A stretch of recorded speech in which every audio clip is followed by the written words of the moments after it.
Good evening, everybody. I am Robert Wright. I'm the interim dean of the Daniels faculty. Welcome to our Daniels Faculty Winter Lectures 2021 and talk series. We are pleased to welcome our 2021 Frank Gehry International Visiting Chair in Architecture Design, Douglas Cardinal. Robert Levitt, our Associate Dean Academic, will introduce Douglas shortly, but first I want to acknowledge our land and donors.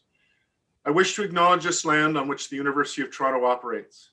For thousands of years, it has been the traditional land of the Huron-Wendat, the Seneca, and most recently, the Mississaugas of the Credit River.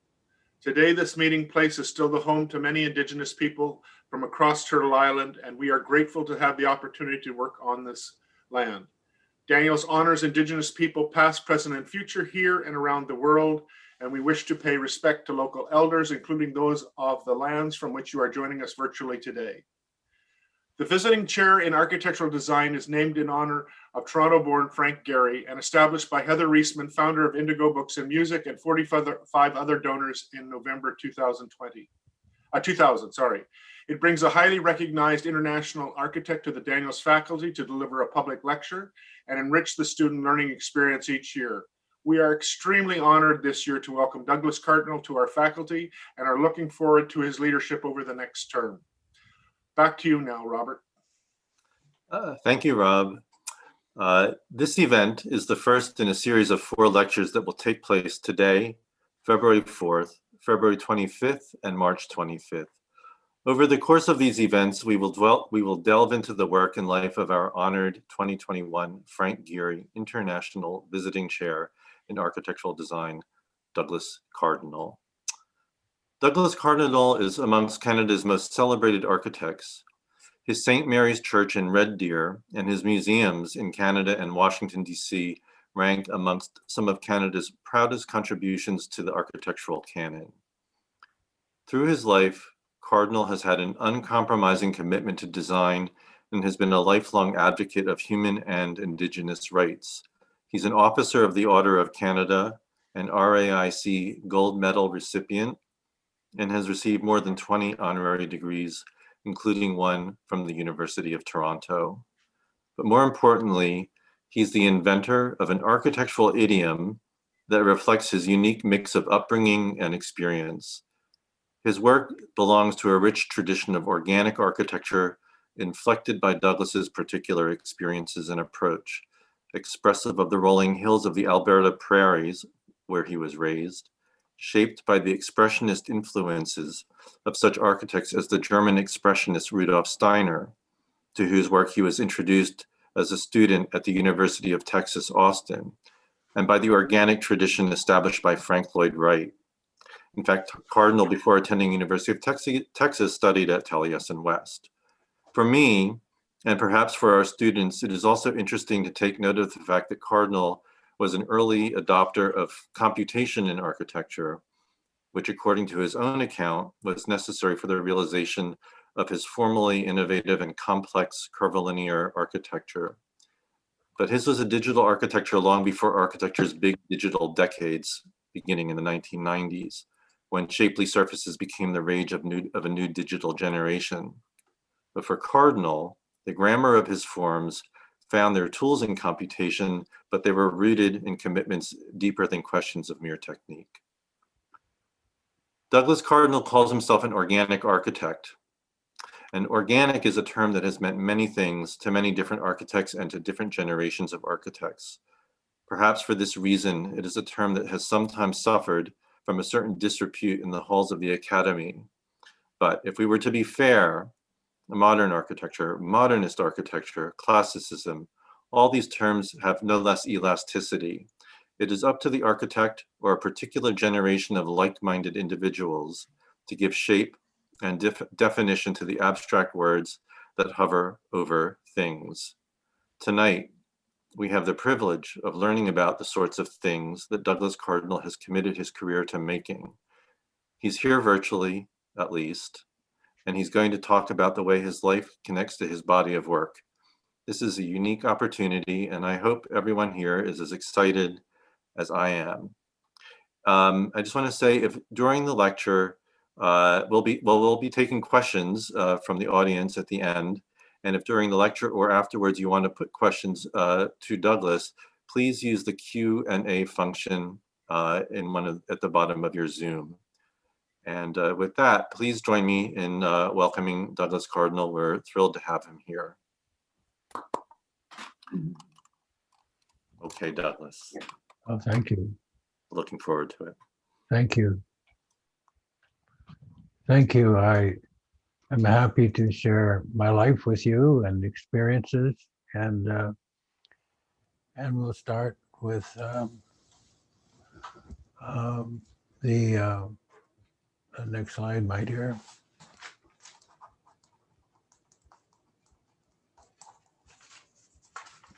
Yeah. Make sure you see it. Yeah. Can you see it okay? We're good. Douglas, this is the first cover slide. Excellent. Thank you. Yep.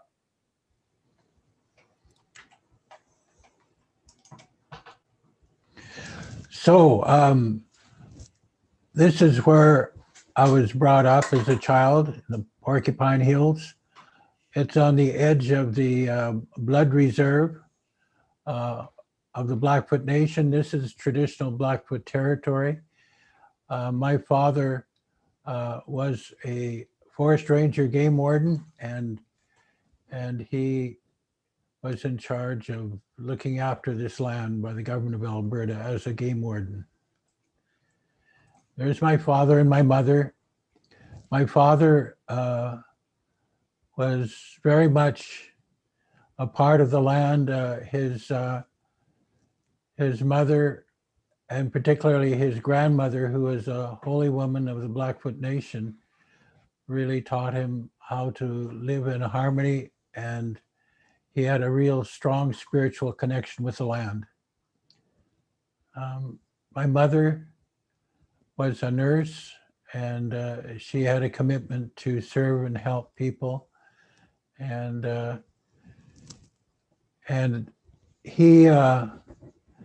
she had many suitors, but she actually was a nurse who was well educated, and she was actually a supervisor of a hospital. And so she had many suitors, doctors and people that really wanted to be with her. But because my father was brought up in the belief that really women were sacred and highly regarded and respected because they were givers of life, my mother felt that she wanted to be with somebody that really respected and honored women. So she really fell in love with my father, and she moved from her top position to a log cabin in the Porcupine Hills to be with my father. So this is my father's background, as he lived off the land, and he was a hunter and a trapper, and his whole livelihood came from the land. And he had this very strong relationship with the land. Next. So this is my mother. In fact, that's me. My mother was a very powerful woman. She was strong, and she grew up on the farm, and her father was a German immigrant, and she was out in the fields with her father, creating farmland, and they were homesteaders. Then she went to Calgary and studied, and she, under the General Hospital, she became a registered nurse. And then she moved to this log cabin where I was born in the Porcupine Hills, and she was full of life and vitality, amazing woman. She loved life, and I was surrounded by a lot of loving and a lot of caring, and it was a great experience to be with my father and my mother. But my mother was a Catholic, and before I went to school, the priest came and told my mother that she was married to a savage and that she would go to hell forever and be excommunicated unless she brought up her children as Catholic.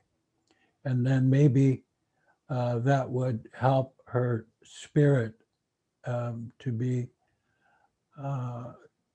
saved. But he scared the heck out of her. But anyway, it ended up where I was sent to a convent to be brought up as a Catholic, and there at St. Joseph's Convent, that's where I was in residential school there in Red Deer, Alberta. And it was extremely difficult for me. It was very hard. It was not a loving environment. It was a terrifying environment filled with fear, and it was highly disciplined. But I survived by trying to excel in everything they taught me. But the stress of being involved there created a real problem where I had very severe stress attacks, and it's almost post-traumatic stress disorder that I had, that after a while I could not actually physically, mentally, and spiritually cope with the environment. And so at 15, I left the convent and went to Red Deer Composite High School, which was actually a bunch of Army World War II quarters that was created an environment, a school environment, a composite school environment. And there because I learned a lot in the convent about art and everything, I became an artist there, and it shows me as part of the school paper as the artist. So, next picture. So I just wanted to show that while I was at the convent, in order to survive, I just totally wanted to deal with the ugliness by looking at just the beauty that the church had to offer, the beautiful art, architecture, and spiritual spaces that to me were very inspiring. But in order to cope with the environment that to me was so harmful to my soul, that I went into music. And so they had a Toronto Conservative music program where I studied the piano. And so I would practice music for hours and hours in the classics. And so whenever I got troubled, I turned to the music and the piano. And so music became very much part of my life, and art and architecture. And the nuns taught me to be a pianist. And so that was my way of surviving, is just by looking at the beauty. And there was a lot of beauty, I must say. The ritual of the Mass was beautiful. And trying to be a good Catholic, the priest and nuns decided I should be an altar boy. So I learned the whole Mass in Latin, and I would serve every morning at 5 o'clock. And so that was how I survived. And then I matriculated at the Red Deer Composite High School, and I entered the University of British Columbia because I always wanted to be an architect, looking at the tremendously powerful spiritual images of the church. I felt that I'd love to be an architect and bring spirit into the buildings and a sense of soul and spirit into the building. But at the University of British Columbia, I was, they were studying the Bauhaus period and the early Corbusier, and it was a very intellectual experience. And for me, it lacked the soul and spirit of architecture. And so I really was enthralled by the work of Lloyd Wright that I would study in the library. But I was, because I couldn't fit into the program at all, I was told I didn't have the family background to be a royal architect. So I felt very discouraged. But I met Lauren Harris there in British Columbia in Vancouver, and was at his studio, and we spent a lot of time together where I looked at all of his work, and I was inspired by the way his spiritual journey with his art and how he expressed and abstracted these natural forms into painting as one of the group of seven. And he told me that my native background was an asset and not a liability. And that as far as he was concerned, he said, just carry out your dream, just follow your own path. And therefore I decided what I would do would go to Lloyd Wright School in Arizona. So I apprenticed for a while with other architects until I had a really good portfolio of my work. And then I went to Arizona to Taliesin West and met Lloyd Wright. I spent time with him. He reviewed my work and we talked about being at the school. I went through his studio and saw all of his work, and I was very inspired by what he had to say. However, he was such a rebel that in a sense, his school was not accredited in the United States or Canada. So I was advised that if I wanted to continue on studying organic architecture, that I should go to University of Texas. So I went to University of Texas, but I was married and had a child, and I needed to get a job to be able to go through school. So I got a job with Jess and Millhouse and Greven, who was a very traditional firm, a classical firm that did work at the University of Texas and work at A&I and A&M and state capitol work. And they were very classic architects. And they were trained in the Beaux-Arts in Paris.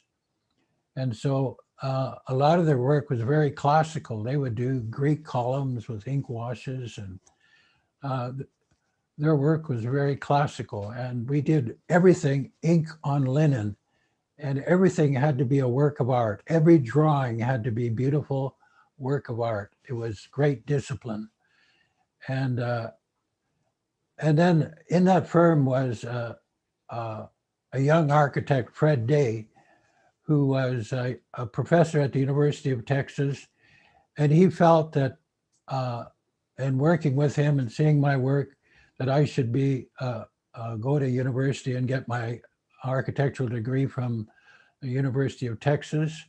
And so he arranged that I go to university, and he became my professor, my school advisor, and my boss. And so I worked with him for 7 years. And while at the university, I was taken under the wing of Hugo Leipziger Pierce, who is a very wonderful architect and planner from Germany. He was Jewish, so he had to leave Germany and come to the United States because of Hitler. And so he was very very helpful to me to establish my love of architecture in organic style. And he would translate the work of Rudolf Steiner because he wanted me to support me in my vision for developing architecture that would have a strong spiritual base. And Rudolf Steiner and Antonio Gaudí and Borromini, all of these architects that he spent hours and hours tutoring me. He was very generous with his time. And also he was very much a promoter of human rights, and he respected the fact that I was concerned about human rights and student rights, because the school itself and the state of Texas was still practicing segregation. And so there was a real concern about integrating the school, and he was very much supporting me in that. And so we both spent hours together on promoting human rights and student rights. And so that became very, very important for me. And I spent time in the Black community in the promotion of human rights. And I was very much involved in the music and beauty of their culture. But I realized that really we had our own problems in Canada, and that I returned to Canada and decided I would start my practice in Canada. But while I was starting my practice, I really kept having a real problem with my stress attacks, and I decided that I would spend time at the camp and learn about the culture, not just from my professor of anthropology at the University of Texas, but where I learned all about the Blackfoot people from him, because his whole thesis was on the Blackfoot Nation. So I learned about the amazing beauty of the Blackfoot culture at the University of Texas. So here I was able to actually, what happened was that all the elders came to the Kootenai Plains, and there they decided to follow their teachings, bring back their teachings and their culture and their ceremonies. And so I spent time with them there, and I learned, I did the sun dances, the ceremonies and the rituals with the people. So I learned about about my roots and about the culture. But I had some very severe stress attacks that created a real problem for me. And I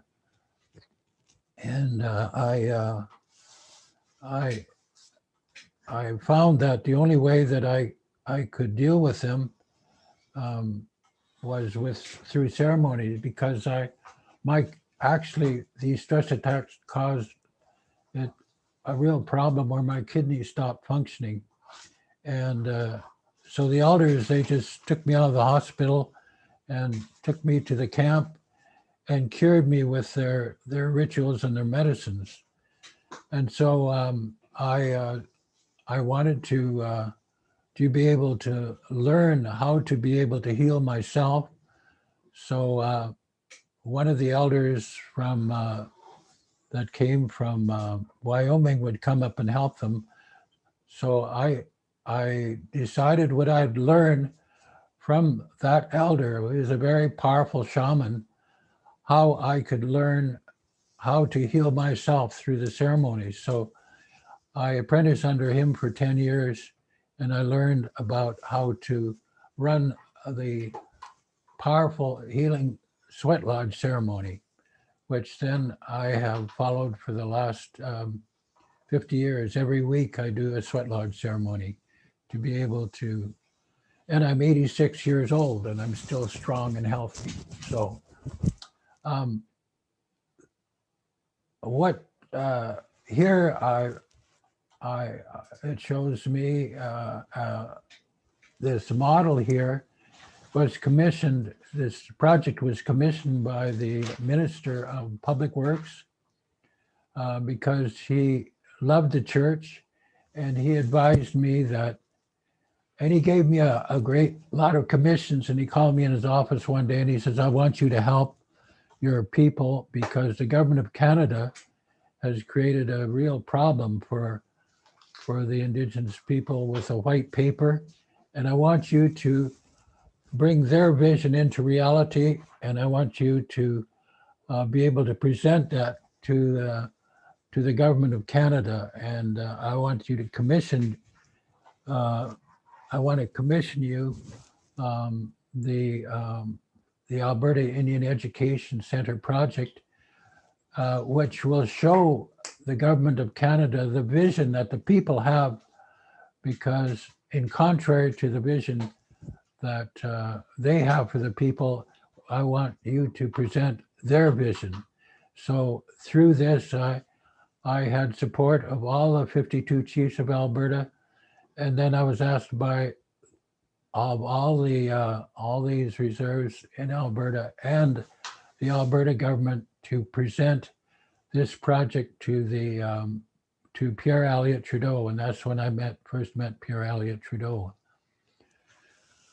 I realized too that in putting these projects together that I need to use the latest technology. So I decided I would turn to computers, and in that way I would be able to support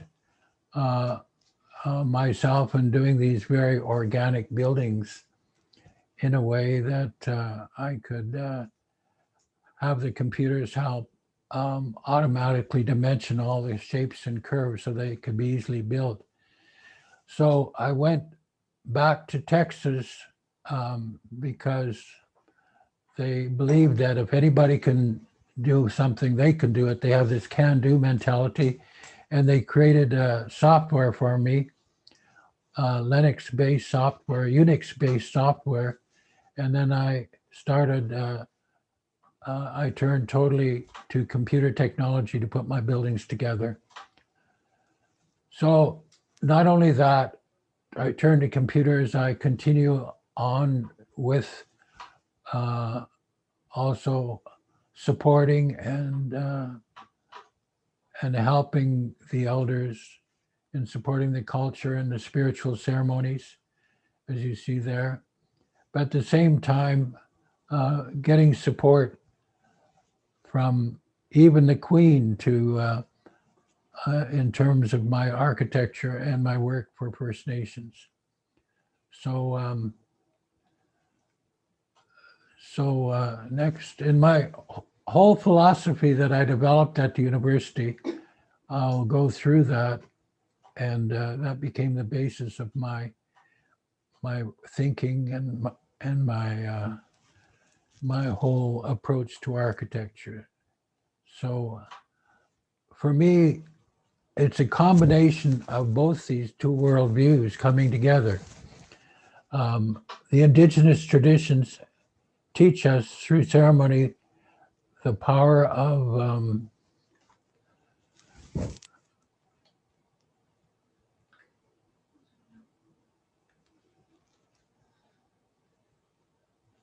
creativity.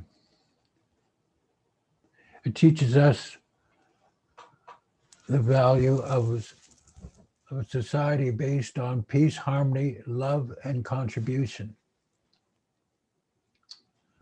Our matriarchal culture is represented by a circle where each individual is considered noble, and power resides within the individual. The circle benefits by its diversity. Everybody in the circle has something very precious to offer. Next. And the circle follows natural law.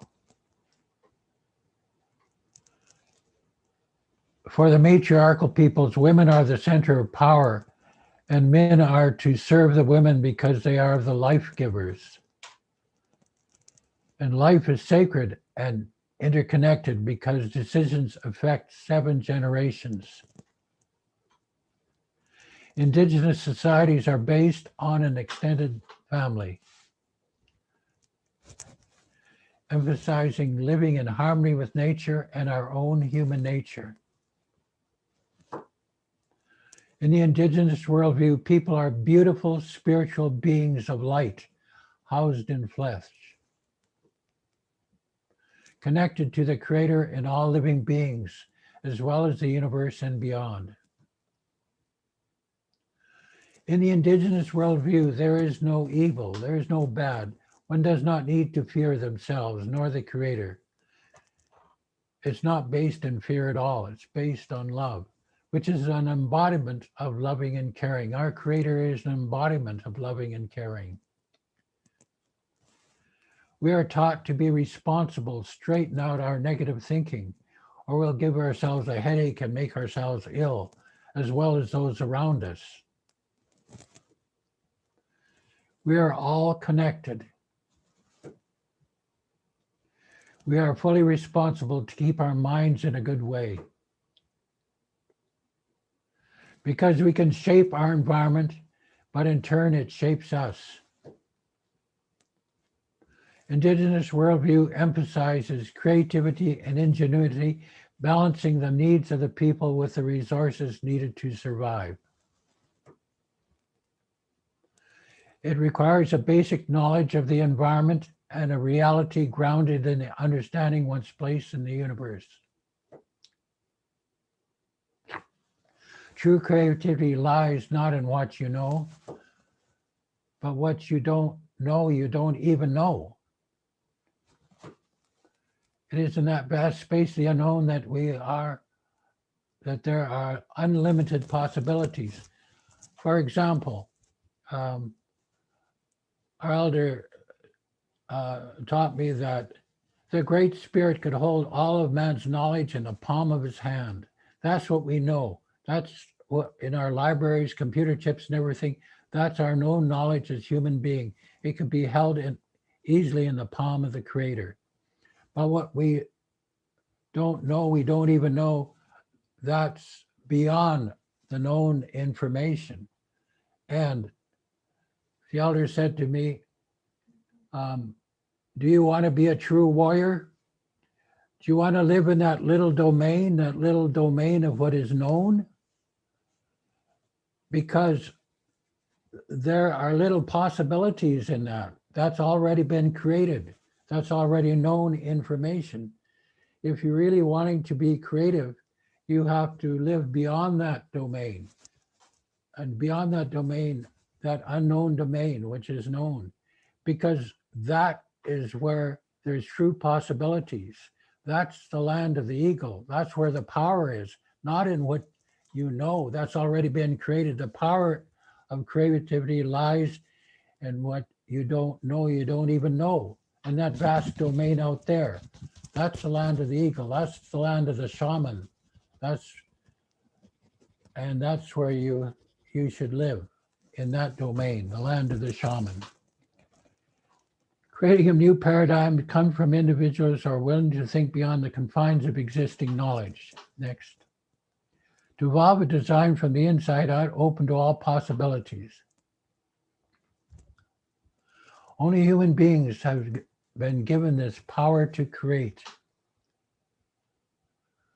The Creator has created this magnificent planet with wondrous forms of life which we evolved. But we human beings have the power to destroy or help heal this wondrous creation and all of life itself. We're very powerful beings. This is the magnitude of our power. Connecting to the 7th direction requires us to be respectful of all life, including our own. We are the 7th direction. There is the 6 directions, the 4 directions, heaven and earth. That's when you connect yourself to the source of all creation. And When you connect to the seventh direction, that's that power within yourself. You are the seventh direction. And when you connect to the seventh direction, then you become a sorcerer because you're connected to the source. And it requires that we embrace, though, the soft power of love rather than the hard power of force initiated by our ego. Next. We're connected when we understand that the soft power of love is much greater than the hard power of force. Next. When we plan for future generations to thrive on our lands, we must plan for the future of all living beings that share the land with us. The built environment we create should embrace and respect the people and emphasize respect and balance with the natural environment. The built environment is a living organism. We can look at it as a living organism. In a building, each cell or space has a particular function like that of a human body, a cell in a human body. And our quest is find the genetic code for each cell or space. We can analyze in depth each space using questions that must be thoroughly answered and be included in our database. Computers then allow the automatic scaling of rooms and layouts and shapes. In this organic evolution, computers are a great tool that aid in the evaluating process, I find. Each cell or space is interconnected to each other, and the study of these connections creates a matrix in which an organism begins to evolve. We start imposing structural systems like bones, mechanical systems like arteries, electrical systems like the nervous system, until we evolve a living organism. Evolving a building from the needs of the people inhabiting the spaces we create, placing that organism on the site, the building itself thus evolves to respect not only the internal forces of the program that are shaping it, but the external forces as well, such as topography, landscaping, sun angles, and wind patterns. The building evolves to satisfy all the forces from the inside and the outside. That shape molds the form itself as it becomes a basis for the sculpture that you're creating that is a visual statement of the vision itself. The building, I believe, should talk to you, should speak to you like a work of art. Next. I believe that when architecture is created with respect for the people and the environment, that architecture can raise the spirits of all those who are involved, as well as those who enter its spaces. And to me, that is the beauty of architecture. That is the architecture that I studied of the church. And when I first developed my practice, I was involved in doing houses for my clients. So this house is a jazz musician's house. And in this area, in this circular area, they would have a fire in the center and they would sit around and they would create together, have ideas for their musical scores. And when Father Merckx came to me and said, I want to see some of your buildings. So I said, okay, so I took him to this one space and he sat in the space. There was a fire there and he laid back and he was just feeling the space and feeling the energy of the space. And he said to me, will you do something for me? And I said, yes, Father, what would you like? He says, I want you to design my church. And so he says, I want you to design a church that a Roman Catholic church of the past, present, and future without a crucifix or a cross on it. I want, by its very form, to be a sculptural embodiment of the church, past, present, and future. So that was my challenge. So he wanted an overall concept for the parish, a master plan of the church, and a rectory and a social hall, which we put together.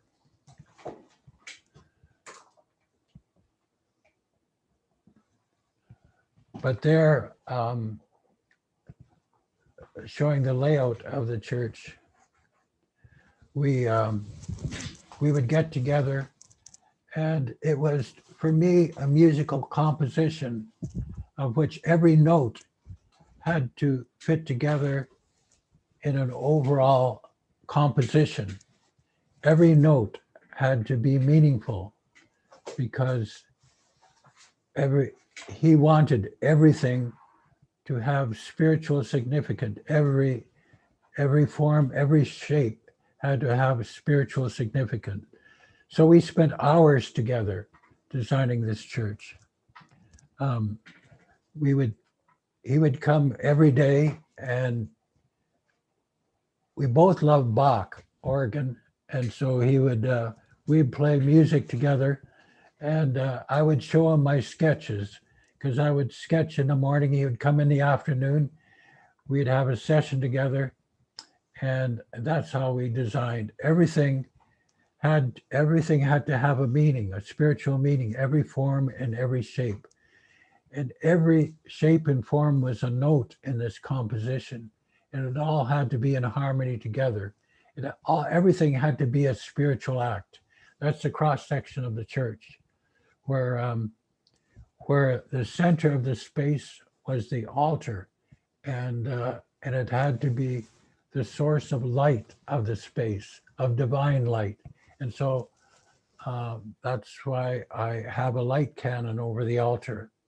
And even the confessionals had to face the altar because they were a source of forgiveness, forgiving oneself. And so the priest had to face the altar, and the penitent would come in also facing the altar, so that you were not confessing your sins to the priest. You're talking to the Creator at the altar. And as you can see in this form here, even the tabernacle had a light cannon as well. So we had a light cannon over the altar and a light cannon over the tabernacle. And there's Father Merckx, who is excited about seeing the church go up, following this vision after we designed it. It took a couple of years pulling it together and designing it. And we had a real challenge because we had a very restrictive budget. And so we had to be very creative. So when we started building the walls, in laying the foundations, we had to lay out all these curves and the concrete, these shapes. We had to we couldn't form the concrete walls and face it with brick because it would be too expensive to do that. So I went back in history, and the Romans, how they built the walls was 2 wides of brick that they would fill with concrete, so that they used the brick as a form. And so that's what I did with this. I would build it in 4-foot lifts, using the brick as a form and filling it with air-entrained lightweight aggregate concrete. So we'd have an insulated wall, but it would be very structural and reinforced structurally. And because of the curved form, it would help in the structure of it. And so we had to um, a build-up scaffolding for the walls, to lay the walls, but the challenge was that we couldn't build a whole scaffolding for the building roof because he wanted a concrete roof because his last church burned down and he wanted it all of concrete. So there was a challenge to be able to build this large, expansive roof. So the challenge was how are we going to span that space with a concrete form? So, but we were still, Father Merrick said, how are we going to do this? And I said, Father, this is a spiritual act. You have to have faith. One thing is that if you declare you're going to do something, the universe shifts a bit because you create the possibility it can occur because you're declaring it. So we declared we were going to do this no matter what. And it was a problem. I didn't know how in the hell was I going to do it. So I took a walk in nature. And because there's an infinite variety of solution in nature, and I said to my creator, I need to have a solution for my roof. And while I was sitting there, I watched a spider build a web. And I thought, my goodness, that's my solution for the roof. And so with this light cannon, I could string high tensile cables, plastic coated cables, and there I could use the cables themselves as a form by having styrofoam wired to these cables and then being able to use that as a form, and where I could lay concrete and pour concrete in a way that would embedding the cables into 3 inches of concrete so that I could, but it was a real challenge because when I was designing, I could have a model design, but they wanted me to have an analytical design. So the engineers sat down and they figured out, how are we going to do this? They divided up and they had 81,000 simultaneous equations that had to come together. And the mathematician said that would take a dozen men about 100 years to do that. Like it's impossible. So then I thought, well, nothing is impossible. We just have to get the word out there. So we looked everywhere, and I found a computer in Chicago that was able to do the calculations. And it was actually a building was filled with tubes. They didn't have transistors at the time. And so we used a big computer in Chicago that was actually a building with floors of tubes, and we calculated the roof. So so we're able to do the calculations, and the engineers were able to solve the roof. So after we poured the roof and let it cure, we post-tensioned the roof, and it lifted 250 tons of concrete in space. And it is exactly the form that we wanted, to create a light cannon over the altar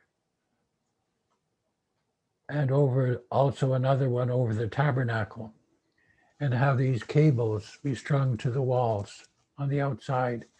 So we had the only beams we had to pour was a large compression ring around the outside on top of the walls. And the rest of it is a catenary form. One of my visiting professors in Texas was Felix Candela, who was a shell designer of concrete. And so he inspired me to do this form here. So this is a concrete shell. And there the forms are all derived from nature, from the landscape. You can see the form of the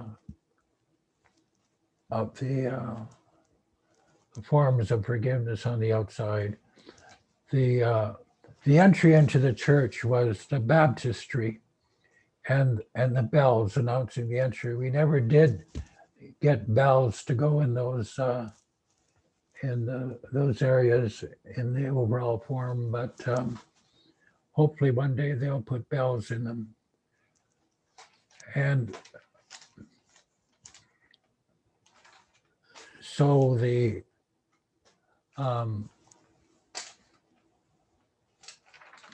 so that are the announces the form of the confessionals right there, because I have light coming into the back of the confessionals. And the rest of the light is all over the altar, the source of divine light. And so I felt the Archbishop, he studied Vatican II, and he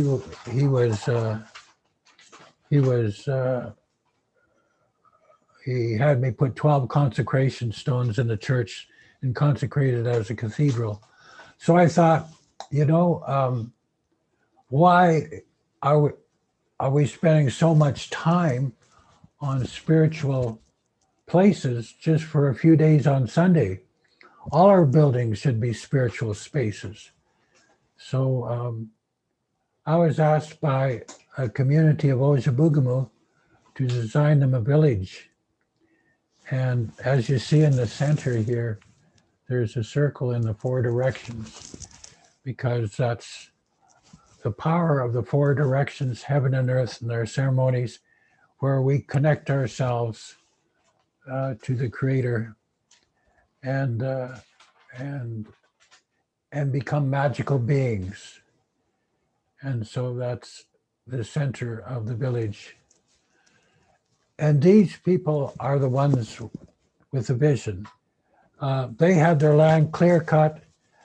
They had nothing. They were abandoned on that lake, and their land was taken away from them, and the waters were poisoned with cyanide from the trailings of the gold mines and things like that. So they had nothing. They were living in tar paper shacks with nothing. And some of the elders were freezing to death there. It was absolute disgrace. And so the people got together and they called me. I had just finished a museum, and they called me up and asked me if I would work with them. And so this is a vision session with them, where they built this Shoptuan, a traditional dwelling that they always did for hundreds and thousands of years, lived it. And the elders all came in together, and they had a very powerful vision for their community. And my job was to bring their vision into reality. So after they gave me their vision, I went back to the office, and I put their vision down and developed models of their vision and came back to them. And I said, you have to evolve this to another level. You have to look at every detail and tell me how to improve it so that it satisfies all your needs. And so I brought them in to criticize everything that I did, and I kept providing them drawings and sketches and have them come in and critique everything I did. And I would take down all their criticisms, go back to the office and change the design and come back to them And I kept repeating this until they all agreed that this was their village. And went through quite a process of having all the community members involved. Next.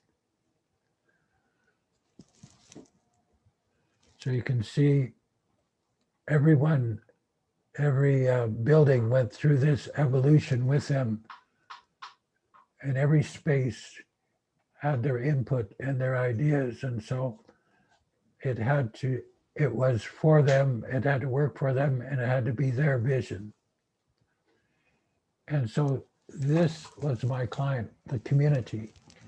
And they were the ones who, at first they were very reticent in criticizing me, but they really spent time on every detail. And so this is an outcome of all their ideas. So this is the village. And it has a district heating system, has a central boiler in there, so that all the mills and the people with waste sawdust and waste wood, we truck that into the center of the community. And there we have boilers that are designed to heat water in the most efficient way and provide hot water and hot water heat to every building in the village. So when we were finished, the village, it won a United Nations award as the Village of the Future, and it was featured in Hanover, Germany. And so this was all done by the people, for the people, fulfilling their vision in a very strong spiritual way, that we believed we were going to do it. We believed wholeheartedly in our hearts that we were going to pull it off. And we did not accept any no's. It was only yes in this this area, which is still treed in the center there. That's where we intended to build our cultural center, to bring back the language and the traditions and the ceremonies into the center. And so that was the next, after we finished the village, then we were able to design this center. And here we bring back the language, the culture, the ceremonies, the traditions that were taken away from the people, so that they'll be strong and be able to face the future with vitality and strength. And the schools, they took over their own education and their own, they teach the students English, French, and Cree, trilingual people. After the Ojibogamu, I entered the competition for the National Museum of the American Indian in Washington, and we won the competition. It was a building on the mall. As you can see, it's a sort of cream-colored building right here. On one side of the mall is Pennsylvania Avenue, and the other is Maryland Street. And there are two buildings. The IMP building is an extension of the National Gallery. And it's all done in a series of triangles. And I had to work with the Fine Arts Commission, Carter Brown, who was actually the client, and he was head of the National Gallery when he commissioned IMP that building. And so he was on the Fine Arts Commission, and his vision was very strong. And of the National Museum of the American Indian, it had to be the last building on the mall. It had to be follow the full concept of the mall. We had to work with him. It had to be, and his vision was it had to be a lantern, like I.M. Pei's building has glass facades that create a lantern. And so I had to have in my design the same amount of glass in the building to create a lantern. So he wanted these two lanterns with the Washington Monument at the end as a composition of the whole mall. So so then my challenge was to create this lantern, but instead of solving it design-wise with a series of triangles, to solve it with a series of sculptural elements of circles. So I worked with circles, and I.M. Pei worked with triangles to create these two lanterns on the mall. And to develop the design, we had to have a vision session, like I did in Ojibogamu, where we had elders from all over the Americas come to Washington, top elders, and we sat here in a vision circle to come up with a very strong vision for the project. And then after I took that vision and designed it, I then had to go back, like I did in Ojibogamu, and present it to all these communities all over the United States and Mexico, Canada, whatever, to make sure that we were on the right track. And with all these elders, there was 4 elders, particularly 2 elders there that would always follow every step that I took in the design. And the one elder here that you see to the far left is Lloyd Wright. And Lloyd was actually head of the Institute for the American Indian Arts. He created that in Santa Fe, and he had the support of the government to do that. And he was the one that convinced government to make sure that there would be somebody that understood our culture to design the National Museum of American Indian. And he came to Ottawa here, and he asked me to enter the competition and supported me. And so he was here as a very important guide, and Edith Crutcher, who is who is one of the chairman of the national, who is actually the Institute for the American Indian Arts as well.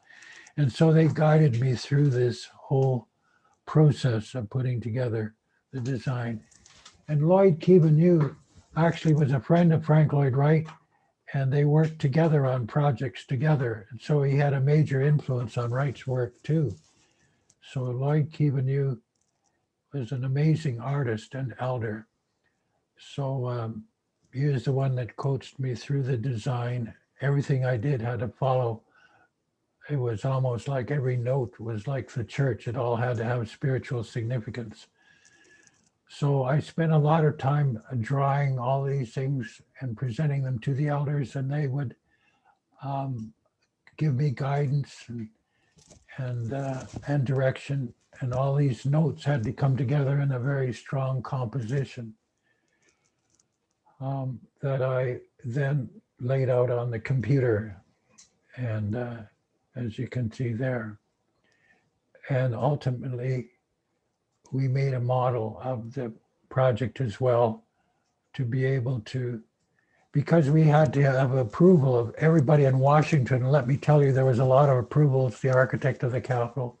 There were so many people that had to approve this because it's a very spiritual place for the Americans, this whole area on the mall. And so it had to meet many approvals. I spent a lot of time with the Senate and with the Congress and with everybody there. But they all turned to Carter Brown, who is head of the Fine Arts Commission. And Carter made all those decisions. And his forefathers created Brown University of Rhode Island, a very Ivy League school. And so the presidents always appointed him as head of the Fine Arts Commission. And every building in Washington has to have his approval. So the first thing I did when I came to Washington, I went to see Carter, and I wanted to make sure that I understood his vision. And we spent hours and hours together making sure that his vision on the Capitol would be properly represented. I made sure to have enough glazed areas to give him that feeling that that was a lantern that complemented I.M. Pei's building on the east wing. And so, but again, the building had to be designed from the inside out and meet the program of requirements that we had, and solve the problems of how the interior should work. And then the exterior was an expression of the interior forms on the outside. And it was a very strong organic form of which Carter felt would be appropriate, even though it was not neoclassic, probably because other buildings on the mall are very neoclassical. But it followed his parameters, and he felt that this was the only building he would approve on that particular site. And, so it is Kasota limestone, which is the first life on the planet. That there's first life in the Americas that's compressed. And so there's a lot of fossils in the stone. It's like similar stone to our museum here in Ottawa, but it's further south and it's more compressed. And so what we had to do was create a wetlands in the area for all the runoff off the site and the roof, because the storm sewer was overtaxed in that area. So we had to create our own wetland and ways of dealing with the water running off the roofs and off the land. And the wetland, we had elders choose the plants and everything in the wetlands to purify the water. So all the water then is purified before it goes into the land around the Capitol. And that was our way of dealing with the storm sewer. But because the original site was a wetland, and then they made it into a mall. And so we decided that we'd bring the original plants and everything back, and bring the wetland plants back in front of the building. And so that would be, so we planned not only the building to work with the land, we planned the land to work with the building, so that there, although we had to follow the planting of the mall and how it was laid out, as when we came to the building, we then turned to more indigenous plants so that the plants would work with the site. And so that it would all work in harmony together. So that was the challenge that we had on that particular design.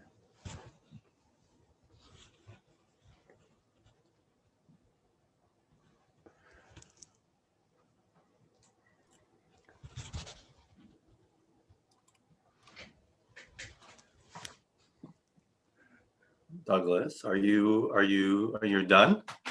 Yes, I am done. Okay.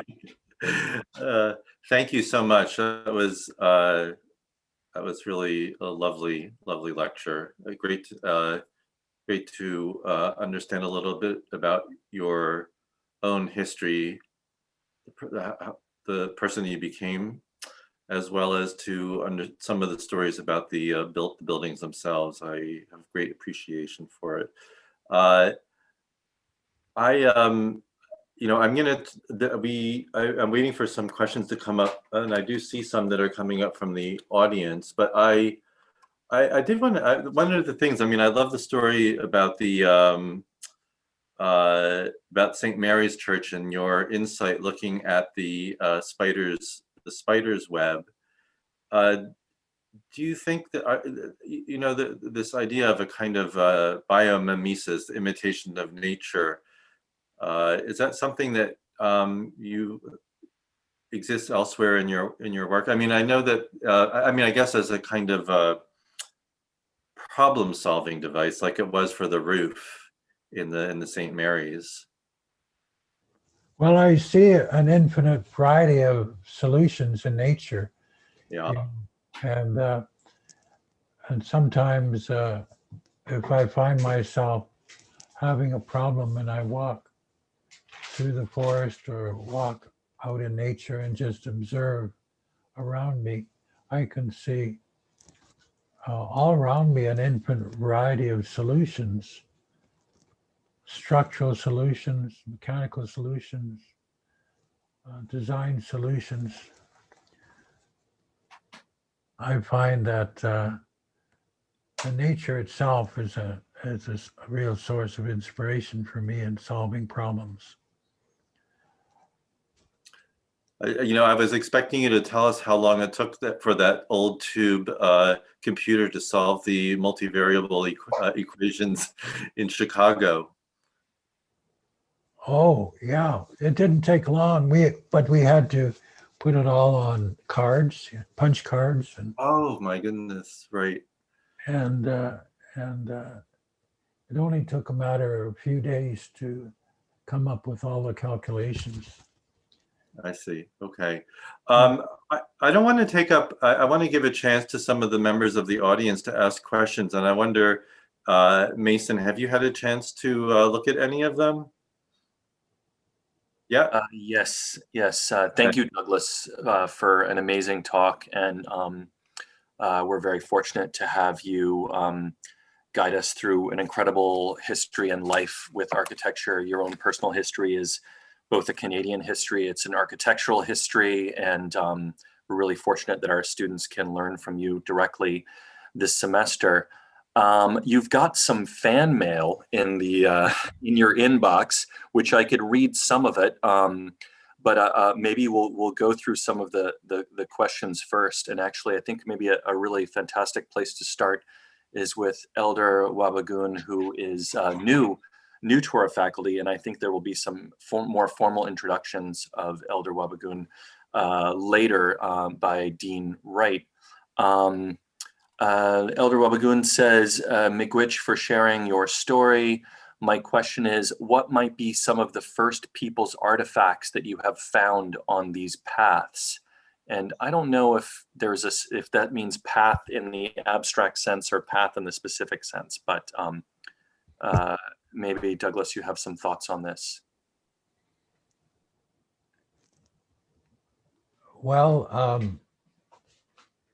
there are so many artifacts of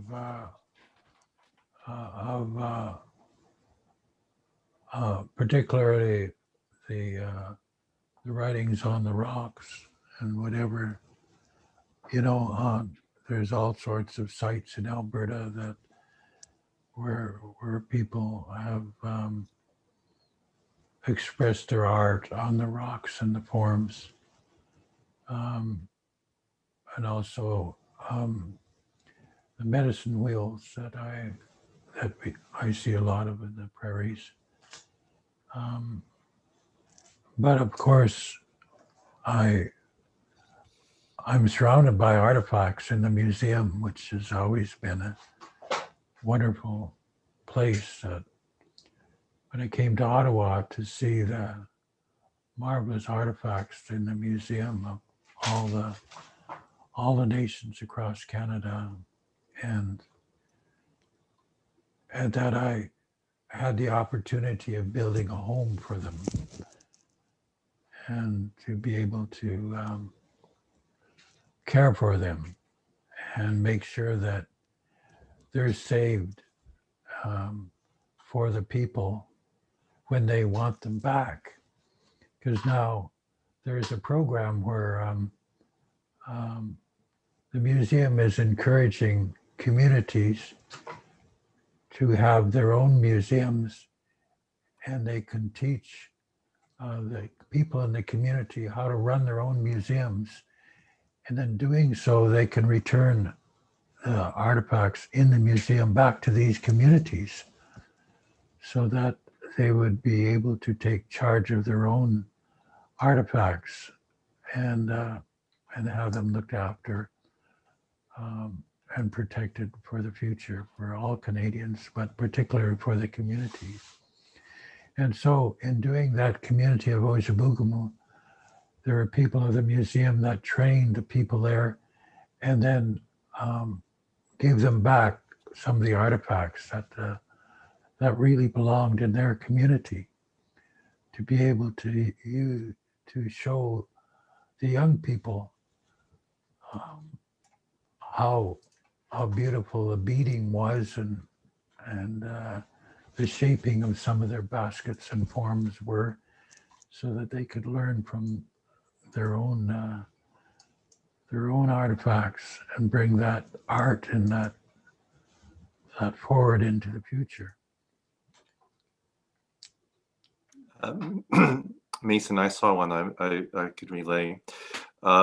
Douglas, someone has asked if it was difficult for you to reconcile your early experiences with religious education with your later work on the St. Mary's Church. Yes, but you can't be creative and you can't connect yourself to a loving and caring creator if you're filled with anger and a resentment. So yes, I was filled with anger and resentment, and that's what caused a great deal of stress and tension and breakdown of my physical system. I was filled with anger, and so the way that one deals with that is forgiveness and loving and caring.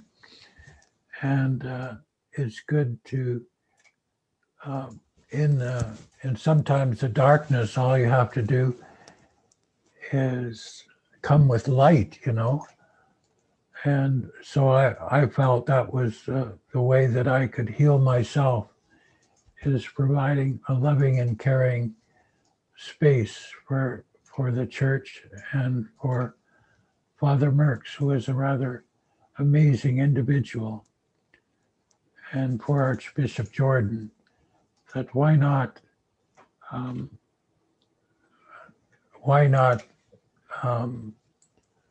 show that there is a loving and caring way to deal with things.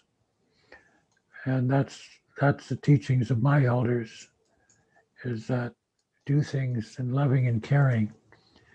And even that vision of the education center that I presented to Pierre Elliott Trudeau was, not only are we going to teach our people about loving and caring for our mother, the earth, the animals, the birds, and the fish, that we're going to teach the immigrant culture how to love as we love, because we've been here thousands of years and theirs just a short time. And it's up to us to teach them to love the animals, the birds, the fish, to love the earth, our mother, to teach them to love the clear waters and the mountain streams and the winds that blow across our brow. Because we've been here thousands of years and we have something to share and something to teach. And so because we have that knowledge and those teachings, we have the responsibility to share them with the rest of the people that are here. We have to teach the immigrant culture to love and care for our land, because the way that the immigrant culture is going, it's causing destruction of our environment and destruction of our land, our waters, and everything else. And it's because they haven't lived here for thousands of years. They don't understand how you have to live in balance. We've been here a long time, and we know that you have to live in balance with the land, or else we won't be able to survive. So we have to share that teachings with everybody. And that's what that center was all about. When I presented that to Pierre Elliott Trudeau in the cabinet, one of the ministers turned around to the prime minister. He was from Quebec, and he says, "And we call them les sauvages? Like, what are we, like, what are we thinking? Like, where are we coming from, Like the people really have something to offer and knowledge to offer. And we need that knowledge now, really, because of what we have done to this planet. We need it. And I've always felt that we as architects have that responsibility to design things that are sustainable, to have our cities be marvelous places of where they're living organisms working with the living organism of nature. And why can't they be living organisms that are evolved to a point where they are spiritual organisms in themselves? Why can't we design cities like that? And when I was working with Hugo Leipziger Pierce, we did that together one time, and I designed a complex that was like a living organism as a city. And he was very excited about that. We had a lot of fun working on that together. Thank you. I have to say, I had wondered what you would respond. One of the words which has great currency now is questions of decolonization. And I feel as if I was going to ask you what that word meant to you. And I feel like what you've been saying now, at least in some ways, connects to what it might mean. I don't know if you have any thoughts on that particular word and what it might mean. Well, I think that I went through colonization, and it affected me very badly, physically, mentally, spiritually, and so I had to go through a healing process and wipe all that out of my whole body and mind, that way of thinking and being. And but it's being in balance and harmony with your spirit, yourself, your spirit, and being in balance and harmony with the spirit of all life around you. I think that is a healthy way of being, and I think we all need to follow that path. And I think it is universal. I mean, I think, that's what we all like. I remember thinking that there was two worldview: the Indigenous worldview of balance and harmony, and the Western worldview of exploitation and power and control. And I saw these two worldviews as totally conflicting. And every time I went into the worldview of power and control and exploitation, I would get ill. And so I said to my elder, how can I do architecture? I mean, how can I go back to my profession? I mean, I'm okay here with you on this land and being in harmony, but how can I go back to my profession? How can I be in that world? And he says, well, I guess you're going to have to go on another fast. And they were really rough fasts, like no food or water for days. And he'd put you out in nature and you'd have to fast. So he put me out a long fast. And he'd always come and check me and make sure I was okay. But these two bubbles that were diametrically opposed, you know, two worldviews of which I had real trauma going from one worldview to another, all of a sudden went poop into one worldview twice as big. So I talked to him and I said, this is what's happened to me. All of a sudden, there is not two worldviews. There's one worldview that's twice as big. And he says, yes. He says, there's one creation, and it's in your mind that you have made these two worldviews, that all human beings are the same. And you have to understand that there's one creation and we all have to get along together. So you can go from one worldview to another without trauma. And I could see that. It's all in your head, you know? It's almost, you know, I think that our Western worldview is too left-sided. It's all about the mind and intellect and everything. And our native worldview is very right-sided. It's all about intuition and about feelings and emotions. And we have to bring these left and right worldviews together to be able to solve our problems in the future. And really, virtually, we're all the same. We all came from Indigenous background somewhere. We're really virtually all the same.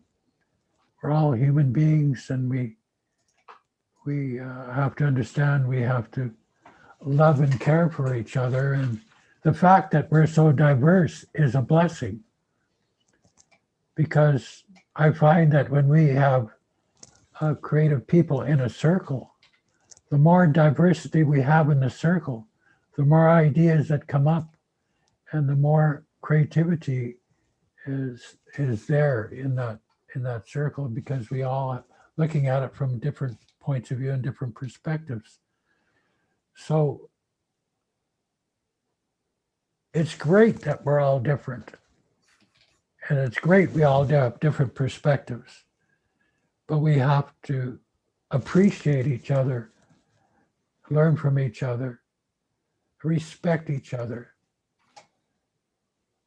and care for each other. And the elders always say that the soft power of love is much greater than the hard power of force. So we have to show loving and caring for each other. And that's much more powerful than force. Thanks, Douglas.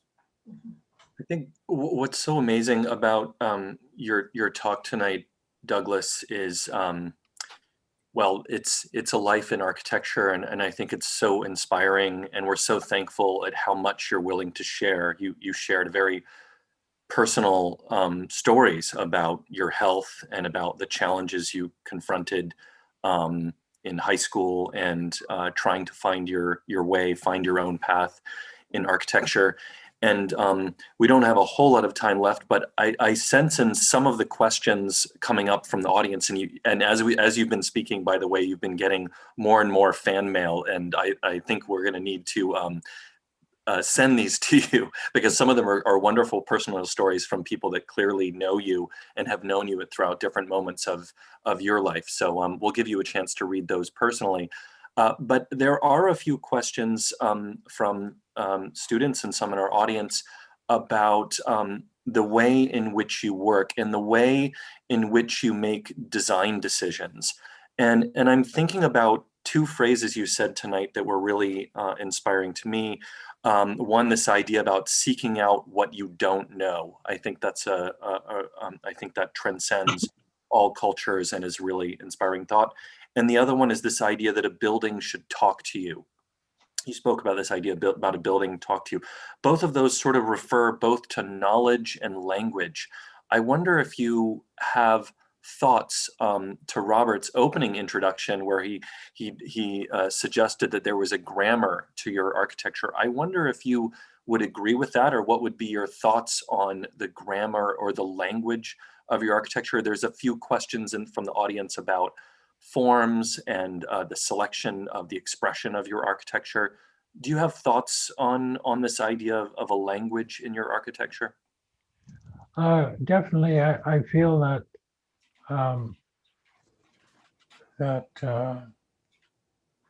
art is a language, you know, music is a language.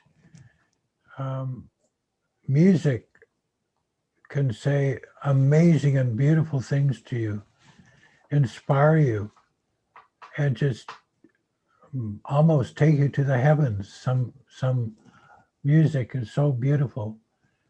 But I also feel that architecture can do the same, because it's about music is all mathematics too, and form and composition. And when I was composing music, I could see its relationship to architecture, where each note is important, each detail is important to the overall composition. And why not have develop an expression? Music can speak to you, art can speak to you, and architecture can definitely speak to you, because it totally envelops you. You know, like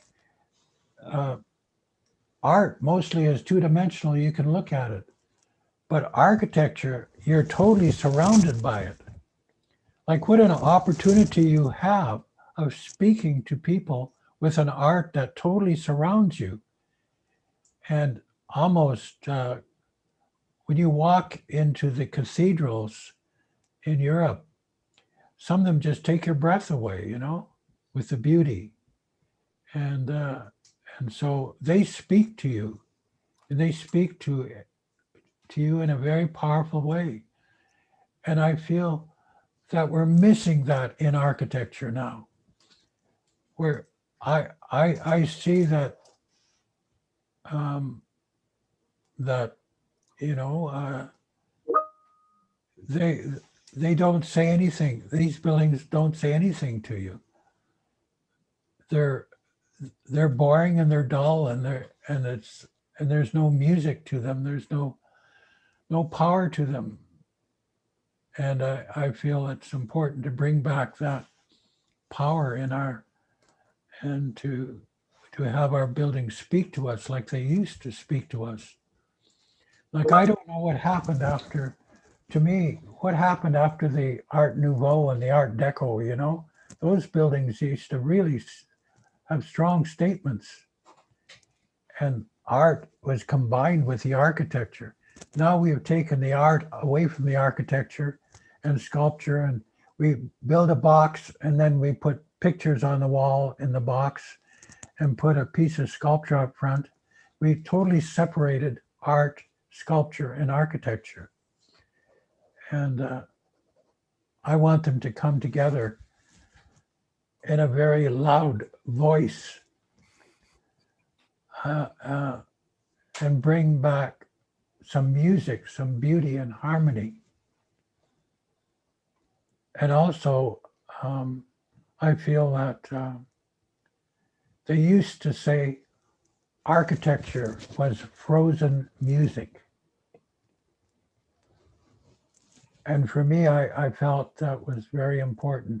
That's what I tried to achieve in my architecture. Thank you, Douglas. I think that's a good note to end on, and an aspiration that we would like to leave with for our students as well, for ourselves as well. So I just wanted to thank you so much for the evening. It was a very, really, I think it was a very nice talk. Very nice to, as Mason said, from the personal to the architectural. It's an important story. I just wanted to remind everybody also that the next lecture will be on, well, the next event with Douglas will be on February 4th, and it's a conversation between Douglas and Arthur Dyson, another organic architect, and they're going to talk about ideas about architecture, Douglas's work, and perhaps some things on Arthur's work. And anybody who wants to come to that should register for Daniel's events on the news and events page of the Daniel's faculty website.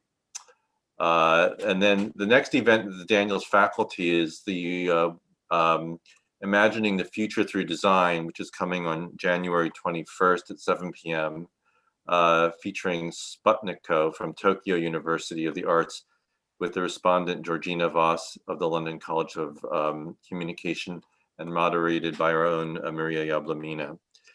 So thank you everybody for attending, and we hope to see you online again soon. And Douglas, thank you so much for the evening. And I know Adoya is somewhere in the background, so thank you, Adoya, too. You just I'm a ghost. Yeah. Yes, well. Thank you. That was Oh. great. Yeah, All right. you could copy the comments. We would really much appreciate that. Douglas liked to We'll do that. There's a lot of really, everyone I think was very inspired. There's some wonderful, beautiful personal messages in there. I think for you, Douglas. Thank you so much for starting off our 2021, our year and our series. Thank you. Thank you. Thank you. Yeah. Thank It's you. great. It's an honor. Thank you. Yeah, very much an honor. Energy for us in this new year, some new energy for us. Mhm. Yeah. All right, everybody. Thank Good you. night and be Good night, well. everyone. everyone. Thank you. Thank you.